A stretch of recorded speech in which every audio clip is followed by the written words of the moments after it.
నమస్కారం. అనునిత్యం ఆధ్యాత్మిక కాంతులు వెదజల్లే ధర్మ సందేహాలు కార్యక్రమానికి స్వాగతం. ప్రతినిత్యం ప్రేక్షకులు ఉత్తరాల ద్వారా, ఈమెయిల్స్ ద్వారా రాసి పంపించే అనేక ధర్మ సందేహాలకు పండితులచే శాస్త్రీయ సమాధానాలను అందిస్తున్న కార్యక్రమం ధర్మ సందేహాలు. ఈనాటి ధర్మ సందేహాలు కార్యక్రమంలో ప్రేక్షకుల సందేహాలు నివృత్తి చేయడానికి మన ముందున్నారు ప్రముఖ ఆధ్యాత్మిక యాత్రికులు బ్రహ్మశ్రీ డాక్టర్ కాకునూరి సూర్యనారాయణమూర్తి గారు. వారిని అడిగి అనేక సందేహాలని నివృత్తి చేసుకుందాం. నమస్కారం అండి. నమస్కారం అమ్మా. గురుగారు, మొదటి సందేహాన్ని చూద్దామండి. అలాగే. అనకాపల్లి నుండి సుబ్బలక్ష్మి గారు రాస్తున్నారు. మంగళ శుక్రవారాల్లో గోళ్లు తీసుకోకూడదా, తెలియజేయగలరంటూ కోరుతున్నారు. తీసుకోకూడదు. ప్రత్యేకించి మంగళవారం నాడు నిషిద్ధం అని చెప్పబడింది.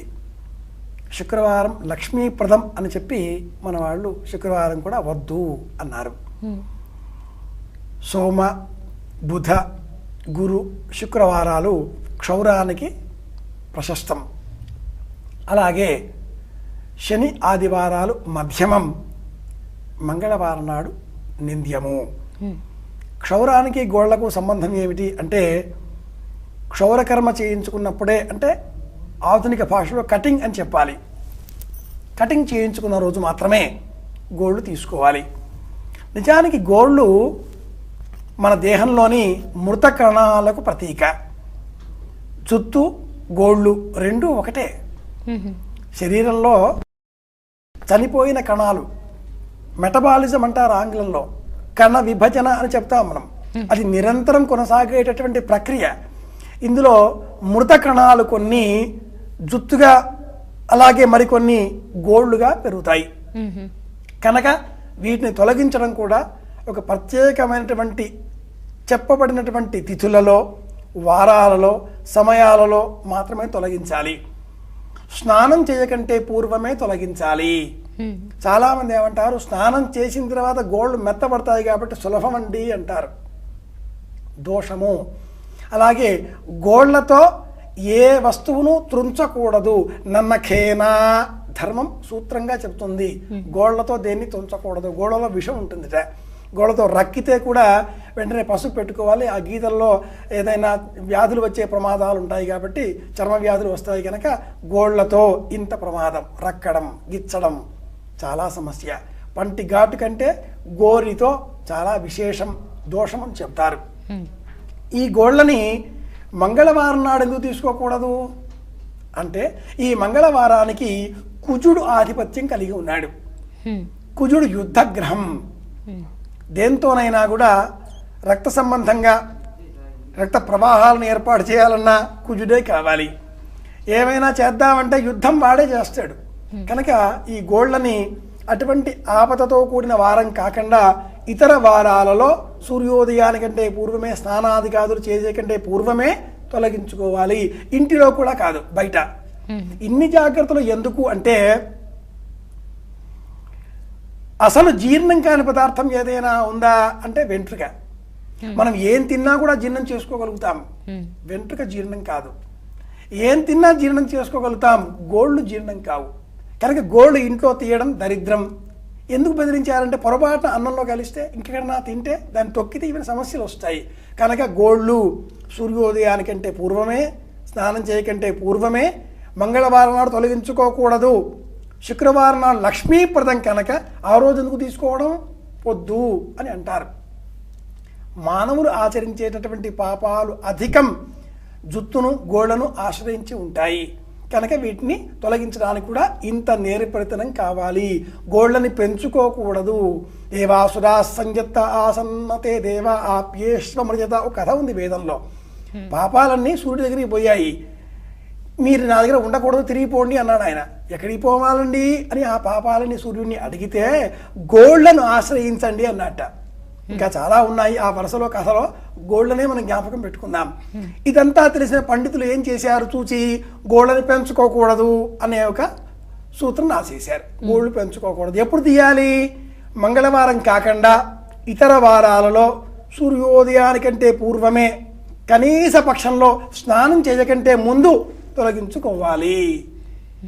గురుగారు, మరొక సందేహం. మంచిర్యాల నుండి శ్రీలేఖ గారు రాస్తున్నారు. సత్యనారాయణ వ్రతాన్ని ఎక్కువగా పున్నమి రోజునే చేస్తారు, ఎందుకు? తెలియచేయగలరంటూ కోరుతున్నారు. సత్యనారాయణ వ్రత కథలు 5 మనం చెప్పుకుంటూ ఉంటాం. నిజానికి అవి 9 కథలు, అన్నవరంలో 9 కథలు చెబుతారు. ఆ కథలన్నీ కూడా 170 శ్లోకాలలో చెప్పబడి ఉన్నాయి.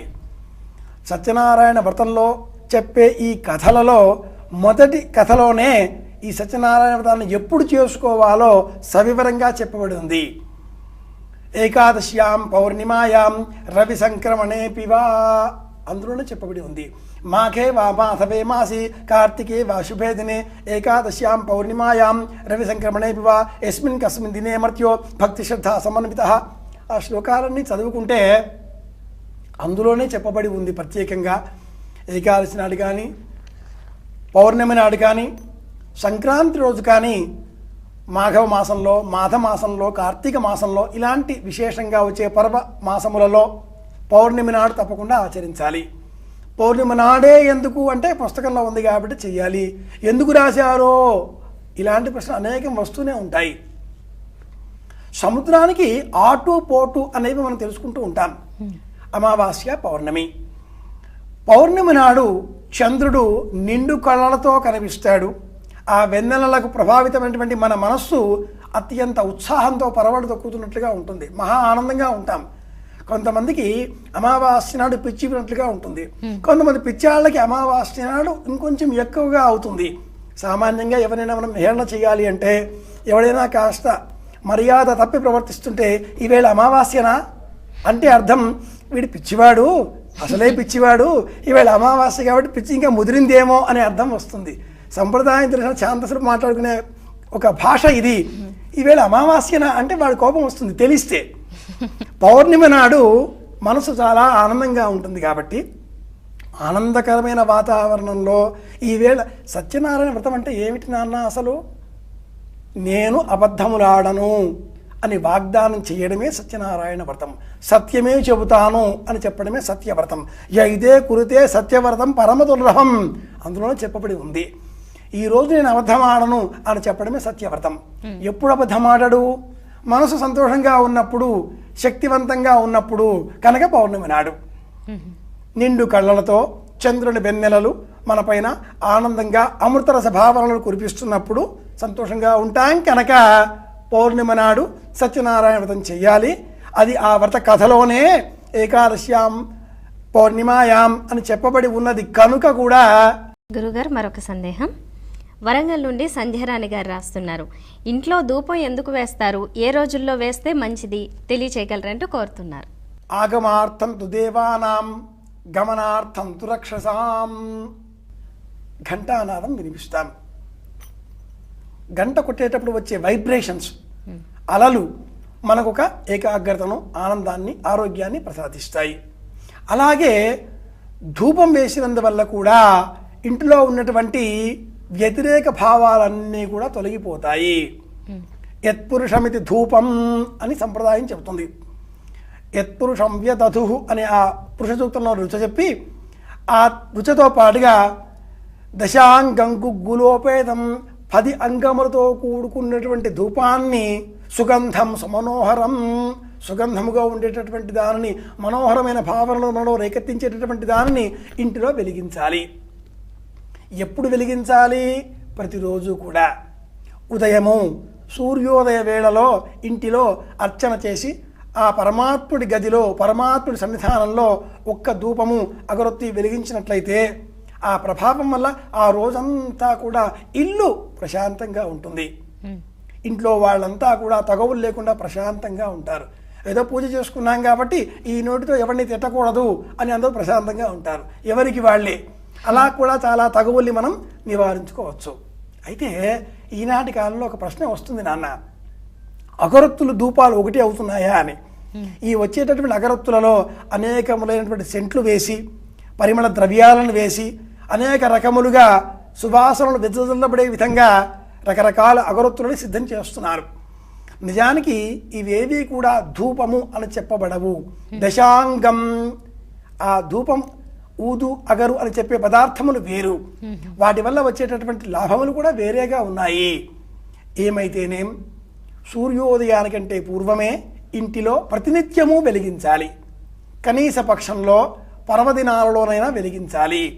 అలాగే స్త్రీలు తలంటుకున్నప్పుడు చిన్నారి బాలబాలికలకు పసిపిల్లలకు తలంటినప్పుడు వారికి కూడా సాంబ్రాణితో పొగ వేస్తే అందువలన శరీరానికి ఉన్నటువంటి గాలి ధూళి సంబంధిత దోషాలన్నీ తొలగిపోతాయి, ఒక లాభం. రెండవది చిగుళ్ళు గట్టి పడతాయి, మొదళ్ళు గట్టి పడతాయి, శాస్త్రరీత్యా కూడా రెండవ లాభం. ఏ విధంగా చూసినా చిన్నారి పసిబాలికలకు బాలబాలికలకు స్త్రీలకు వృద్ధులకు ఇంటిల్లిపాతికి కూడా కొన్ని దోషములు నిరంతరం వస్తూ ఉంటాయి, ఆపాదింపబడుతూ ఉంటాయి. కేశిని శివలోమిని ఖజాపోజోపకాశిని వీటి పేర్లు. కేశిని జుత్తును ఆశ్రయించి ఉంటుంది, రకరకాల దోషాలు. ఇవన్నీ తొలగిపోవాలి అంటే ఇంటిలో సాంబ్రాణి వెలిగించాలి. 10 అంగములతో కూడుకున్నటువంటి ఈ అగరును ధూపాన్ని నిత్యము వేయాలి. నిత్యము వేయడానికి మనకు అవకాశం, ఉద్యోగం, సమయం, సందర్భం, అనేక సమస్యలు కారణాలు వల్లవేస్తే కనీస పక్షంలో ప్రతి శుక్రవారం వేసుకోవచ్చును, పండుగ రోజులలో పర్వదినాల్లో వేసుకోవచ్చును. వారానికి ఒకరోజైనా కూడా కడపగడిగే వాళ్ళు ఉన్నారు, శుక్రవారం ఈ రోజండి అనేవాళ్ళు ఉన్నారు, ఆ రోజైనా వేసుకోండి. నిత్యము వేయాలి, కనీస పక్షంలో శుక్రవారం నాడు, ఇంకా కనీస పక్షంలో పండుగ రోజులలో. ఇది సమాధానం. గురుగారు, మరొక సందేహం అండి. గుంతకల్ నుండి ఎర్రంశెట్టి గారు రాస్తున్నారు. స్వరయుక్తమైన శ్రీ సూక్తం ఎవరైనా చదవచ్చునా, తెలియచేయగలరంటూ కోరుతున్నారు. స్వరయుక్తమైనది అన్నప్పుడే కొన్ని నిబంధనలు వస్తాయి. అనస్వరమనాయుష్యం విస్వరం వ్యాధి పీడితం అక్షరతాశస్త్ర రూపేణ వజ్రం పతతి మస్తకే అని శిక్ష అష్టాధ్యాయి చెబుతుంది. గీతి శీఘ్రీశిరః కంపి తదా లిఖిత పాఠక అనర్థ అల్పకంఠశ్చ షడైతే పాఠకాధమాహ. పాణిని అష్టాధ్యాయులు చెబుతారు. అనవసరంగా దీర్ఘాలు తీసి, అనవసరంగా పెద్ద పెద్ద గొంతుకను పెంచి, అనవసరంగా స్వరాదులను కల్పిస్తూ, లేదా పుస్తకాలు పట్టుకొని, లేదా ప్రత్యేకతను చాటు చెబుతూ, లేదా స్వల్ప కంఠంతో ఇలాగ 6 రకాలుగా చెప్పడం దోషమే. ఇవన్నీ కూడా ఎవరు తెలుస్తాయి? గురుముఖత వేదాంగ శిక్షణ చదువుకొని విద్యాభ్యసనం చేసి వ్యాకరణంతో సహా క్షుణ్ణంగా వేదాధ్యయనం చేసినప్పుడు వారికి అది చదివే అధికారం వస్తుంది. ఎస్ఎస్సి పుస్తకం నా చేతిలో ఉంది కదా అని చెప్పి నేను చదివేసి నేను పరీక్ష రాస్తాను అంటే అంగీకరిస్తారా? అంగీకరించరు. దానికి భయప్రమాణం ఉన్నది, బడికి వెళ్ళాలి, హాజరు శాతం ఉండాలి, నిర్ణీత సమయంలో నిర్ణీత రుసుము చెల్లించి ఉండాలి, నిర్ణీత సమయంలో నేను ఆ అనుమతి పత్రం హాల్ టికెట్ మన భాషలో తీసుకొని ఆ వారు చెప్పిన సమయంలో వెళ్ళాలి, వారు చెప్పిన విధిలో వెళ్ళాలి, అప్పుడు రాయనిస్తారు, అప్పుడు నాకు పరీక్ష అనుమతి ఇంత అని చెబుతారు. ఇది నాకు వచ్చండి చెబుతాను అంటే అంగీకరిస్తారా? అంగీకరించరు గాక అంగీకరించరు.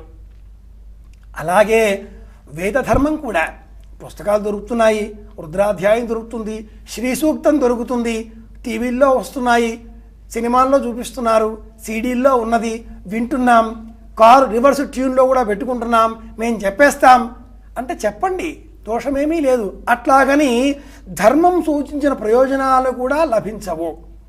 ఈ ప్రయోజనాలన్నీ కూడా ఆధ్యాత్మిక గతమైనటువంటివి, సంబంధితమైనటువంటివి, ఆది భౌతికమైనవి వింటున్నాం. ఒక టేప్ రికార్డర్ ద్వారా కొన్ని మంత్రాలు వింటున్నాం, అది ఎంత ప్రయోజనమో పద్ధతి ప్రకారంగా నేర్చుకోకుండా శ్రీ సూక్తం నేను చెబుతాను అంటే కూడా అంతే ప్రయోజనం. గురువు ముఖత క్షుణ్ణంగా సశాస్త్రీయంగా ఉపనయన సంస్కారంతో సహా ఆ పిమ్మట చదివితే అది శ్రీ సూక్తం కావచ్చు. స్వరయుక్తంగా అన్నారు. మళ్ళీ అక్కడ ఉదాత్తము, అనుదాత్తము, స్వరితము, ప్లుతము ఇవన్నీ కూడా చాలా ఉన్నాయి. వింటే వస్తాయా? గురుముఖత వస్తాయి. గురువు ఎలా చెప్తాడు, ఎప్పుడు చెప్తాడు? ఉపనయన సంస్కారం చేసిన తర్వాత నేను చెబుతాను అన్న సంకల్పం చెప్పిన తర్వాతే కానీ చెప్పడానికి వీల్లేదు. కాబట్టి స్వరయుక్తంగా ఆలయాలలో శ్రీముఖం చెప్పాలి, శ్రీ సూక్తం చెప్పాలి, సంతోషంగా చెప్పండి, ఆనందంగా చెప్పండి. గురుముఖత నేర్చుకున్నాక చెప్పండి. ఊరికే వింటే వచ్చే సినిమా పాటలాగా వచ్చే కవిత్వం కాదు ఇది. ఇక్కడ ధర్మం ముడిపడి ఉన్నది, స్వర జ్ఞానం ముడిపడి ఉన్నది. శిక్షామ్యాక్ష్యామ వర్ణస్వర మాత్రాబలం సామసంతాన ఇలాగా గురుముఖత నేర్చుకుంటేనే అప్పుడు చెప్పడానికి వీలవుతుంది. గురుగారు మరొక సందేహం. విశాఖపట్నం నుండి కృష్ణ శర్మ గారు రాస్తున్నారు. బ్రాహ్మణులకు తప్పనిసరిగా శిఖ ఉండాలా, తెలియచేయగలరంటూ కోరుతున్నారు. అందరికీ ఉండాలి. ఏం చెప్పినా చాతుర్వర్ణ్యం మయా సృష్ట్యా గుణకర్ణ విభాగశ అంటారు భగవద్గీతలో గీతాకారులు. యాంటినాలాగా అని ఆధునికులు కొందరు నవ్వుతుంటారు కూడా. నిజంగానే ఇది యాంటినా. విశాల విశ్వంలో ఉండేటటువంటి ఎనర్జీని, ఎలక్ట్రోమాగ్నెటిక్ పవర్ని ఆకర్షించేటటువంటి యాంటెనా ఈ శిఖ. శిఖాస్థానే రుద్రాయ నమః మహాన్యాసం చెప్పేటప్పుడు పంచాంగ రౌద్రీకరణం చేస్తే మన దేహంలో ఉండేటటువంటి 24 అవయవాలలో శిఖ కూడా ఒకటిగా గుర్తించి అక్కడ కూడా ఈశ్వరుడున్నాడు, రుద్రుడున్నాడు అనేటటువంటి సంకల్పం మనం చేస్తాం. పాదస్థానే, ఊర్వస్థానే, జంఘస్థానే, ఉదరస్థానే, కంఠస్థానే, హృదయస్థానే ఇలా చెబుతూ వెళ్ళి శిఖాస్థానే అది సుప్రీం, అక్కడ కూడా రుద్రతత్వం ఉన్నది, ఇలాగా సంకల్పం చేస్తాం. నిజానికి ఈ దేహంలో ఉండేటటువంటి నవరంధ్రాలలో ఈ కపాలం మధ్యన ఒక చిన్న రంధ్రం ఉంటుంది. ఇన్ఫాంట్స్ అంటాం ఆంగ్లంలో. 3 నెలలు 6 నెలల శిశువుకు మనం గమనించవచ్చును. శిరస్సు పైన చిన్న గుంత మనకు అనిపిస్తుంది. ఆ గుంతని ఆ తల్లి శిరస్సుకు ఆముదం కానీ కొబ్బరి నూనె కానీ రాచి అలా పైకి ఆ గుంత పూడ్చే విధంగా వేస్తుంది. దానికి దెబ్బ తాకకుండా రక్షించే నిమిత్తమే కుంచు కడుతుంది నెత్తికి ఆ శిరస్సు భాగం ఇబ్బంది పడకుండా. ఇంకా చిన్నప్పుడు రోజుల పసిపాలులకు పిల్లలకు పసుపు తర్వాత కొబ్బరి నూనె రాచి ఆ గుంతలో పెడతారు. అక్కడి నుంచి బ్రహ్మరంధ్రం అంటారు దాన్ని. ప్రాణోత్క్రమణం కావడం యోగులకు మాత్రమే సిద్ధమయ్యేటటువంటి విషయం. ప్రాణం అక్కడి నుంచి పోవాలి. అది 9వ రంధ్రం. దానికే సహస్రారము అని పేరు. కనుక ఆ సహస్రారాన్ని కప్పివేసే విధంగా శిఖ ఉండాలి. ఆ శిఖ గోష్పాదమంతా అంటుంది ధర్మం. అంటే ఆవు కాలిగిట్ట అంత కాకపోయినా ఒక మోస్తరుగానైనా శిఖ తప్పనిసరిగా ఉండాలి.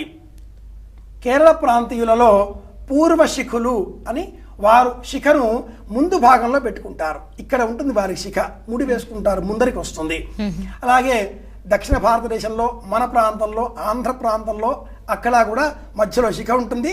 దానికి ముడి తప్పనిసరి. అలాగే స్నానం చేసే సమయంలో సముద్రంలోకి నదిలోనికి దిగే ముందు సంకల్పం చేసి ముడి విప్పాలి. స్నానం చేసిన తర్వాత మళ్ళీ వెంటనే ముడి వేసుకోవాలి. శిఖ తప్పనిసరి. కాలంతో వచ్చిన మార్పులలో బ్రాహ్మణులకి పిలక ఉంటుంది. శిఖకు మరొక పేరు పిలక. కొబ్బరికాయకు ఉండేటటువంటి దాన్ని పిలక అంటారు. ఈ బ్రాహ్మణుల నెత్తిలో ఉండేదాన్ని కూడా పిలకనే అంటున్నారు. శిఖ చాలా శాస్త్రబద్ధమైనటువంటి నామం, అందరూ పెట్టుకోవాలి. మొత్తం భారతదేశంలో 2% కూడా లేనటువంటి బ్రాహ్మణులు విద్యకు, విజ్ఞానానికి, శాస్త్రీయ అంశాలకు ప్రతీకలుగా ఎందుకు భావింపబడుతున్నారు అంటే వారి నియమాలు, వారు పాటించే విధి విధానాలు. ప్రశ్నలో బ్రాహ్మణ శబ్దం వాడారు కాబట్టి చెబుతున్నాను. ఆ విధానాల్ని మనము పాటిస్తే, అందరూ పాటిస్తే, వారు ఏ విధంగా ఆహార నియమాలను అనుసరిస్తున్నారో గమనించి మనము పాటిస్తే, ఈ తరం కాకపోయినా వచ్చే తరమైనా కూడా అంతటి విజ్ఞానం వివేకంతో ఉండవచ్చును కదా. ఇలా ఎందుకు ఆలోచించకూడదు? శిఖ కానీ, ఆహార నియమం కానీ, ప్రవర్తన కానీ, వ్యవహార విధానాదులు కానీ అన్నీ కూడా. కాబట్టి బ్రాహ్మణులే అంటే అందరికీ కాని కాలం వచ్చిన కారణం చేత బ్రాహ్మణులలో కూడా అధిక శాతం శిఖను తొలగించుకుంటున్నారు. తిరుపతికి వెళితే తిరుపతి క్షవరమే అంటారు, సంపూర్ణంగా తొలగిస్తారు. అది దోషము. తిరుపతిలో స్వామివారికి మనం వెంట్రుకలు ఇచ్చే సమయంలో, జుత్తు ఇచ్చే సమయంలో కూడా వెంట్రుకలు అనకూడదు, జుత్తు అనాలి. సమర్పించే సమయంలో కూడా ముడి వేసుకొని శిఖను ఉంచి మిగతా జుత్తును, కేశములను మాత్రమే సమర్పించాలి. జుత్తు శిఖ తప్పనిసరి. గురుగారు మరొక సందేహం. విశాఖపట్నం నుండి నాగేశ్వరరావు గారు రాస్తున్నారు. షష్ఠి పూర్తి 60 ఏళ్ళు నిండాక చేసుకోవాలా లేక 60 ఏళ్ళప్పుడు చేసుకోవాలా, తెలియచేయగలరంటూ కోరుతున్నారు. షష్ఠి పూర్తి అంటున్నాం. దీనికి ఉగ్ర రథ శాంతి అని పేరు. 59వ సంవత్సరం నిండి 60వ పడి ప్రారంభం కాగానే షష్ఠి అబ్ది ప్రారంభం అని చెబుతాం. 60 పూర్తిగా నిండి 61గా వచ్చే పుట్టినరోజు, 61వ పుట్టినరోజు నాటికి ఒకరోజు ముందు షష్ఠి పూర్తి అని చెప్పాలి. 61వ సంవత్సరం అంటే 61వ పుట్టినరోజు పండుగ చేసుకోకంటే ఒకరోజు ముందు రోజు షష్ఠ్యబ్ది ఆ రోజు చేయాలి. తిథివా నక్షత్రం లేకుండా ఒకరోజు ముందు రోజు, ఎప్పుడు 61వ పుట్టినరోజుకు పూర్వం ఒక్కరోజు, ఆనాటికి షష్ఠ్యబ్ది పూర్తి అవుతాయి. ఎందుకు చేయాలి షష్ఠ్యబ్ది అంటే జ్యోతిష శాస్త్ర రీత్యా అన్ని గ్రహాల దశలు అంటే నవగ్రహాల దశలు, సూర్యుడు 6 సంవత్సరాలు, చంద్రుడు 10 సంవత్సరాలు, ఇలాగా అన్ని గ్రహాల 9 గ్రహాలకు దశల కాలాన్ని మనం వింశోత్తరి అని చెబుతారు దాన్ని. ఆ గణనలో 120 సంవత్సరాల ఆయుర్దాయం మానవునకు జ్యోతిష శాస్త్రం విధించింది. ఎంతకాలం? 120 సంవత్సరాల పాటు మనం బ్రతకాలిట. ఇందులో 60 సంవత్సరాలు పూర్తి కాగానే సగం జీవితం పూర్తి అయింది కనుక ఇక నుంచి 2వ సగం ప్రారంభమవుతుంది అని గుర్తు చేయడం. ఏదైనా సినిమాను చూసేటట్లయితే మధ్యలో వచ్చేటటువంటి విశ్రాంతి ఇంటర్వెల్ ఆంగ్ల భాష వలె 60 సంవత్సరాలు పూర్తయినాయి. ఈ 60 సంవత్సరాల కాలంలో పిల్లలు, భార్య, సంతానం, సంసారం, గృహ నిర్వహణ, ఆర్థిక లావాదేవీలు ఎన్నో నిర్వహించాం. ఈ 2వ భాగం, ఈ 60 సంవత్సరాలు నా కోసం నేను జీవించదలుచుకున్నాను, భగవత్ సేవలో శేష జీవితం విశ్రాంతి, ఈ 60 సంవత్సరాలని బ్రతకాలి, ఈ విధంగానైనా భగవదర్పణ అన్నట్లుగా రెండింటినీ మనం చూచుకుంటే వింశోత్తరి దశలో జ్యోతిష శాస్త్రము 120 సంవత్సరాలు చూపించింది కనుక అందులో 60 పూర్తి కాగానే 2వ పడి ప్రారంభమవుతుంది కనుక 60వ సంవత్సరం ముగించేటువంటి రోజు 61వ పుట్టినరోజుకు ముందు రోజు ఆ రోజు చేసుకోవాలి. గురుగారు, చాలా సంతోషం అండి. ఇప్పటి వరకు మీ విలువైన సమయాన్ని కేటాయించి చాలా మంది ప్రేక్షకుల సందేహాలు నివృత్తి చేశారు. ధన్యవాదాలు. నమస్కారం. కృష్ణార్పణం. చూశారు కదా, ఇది ఇవాల్టి ధర్మ సందేహాలు కార్యక్రమం. మరి మీకు కూడా ఏవైనా ఆధ్యాత్మిక సందేహాలు కలిగినట్లయితే ఉత్తరాల ద్వారా, ఈమెయిల్స్ ద్వారా రాసి పంపించండి. మా చిరునామా ధర్మ సందేహాలు, కేర్ ఆఫ్ భక్తి TV, road number 92, Jubilee hills, Hyderabad 5,96,000. మా ఈమెయిల్ ఐడి bhakti@gmail.com. ఇది ఇవాల్టి ధర్మ సందేహాలు కార్యక్రమం. మరో చక్కటి కార్యక్రమంలో మళ్ళీ కలుద్దాం. అంతవరకు సెలవు. నమస్కారం.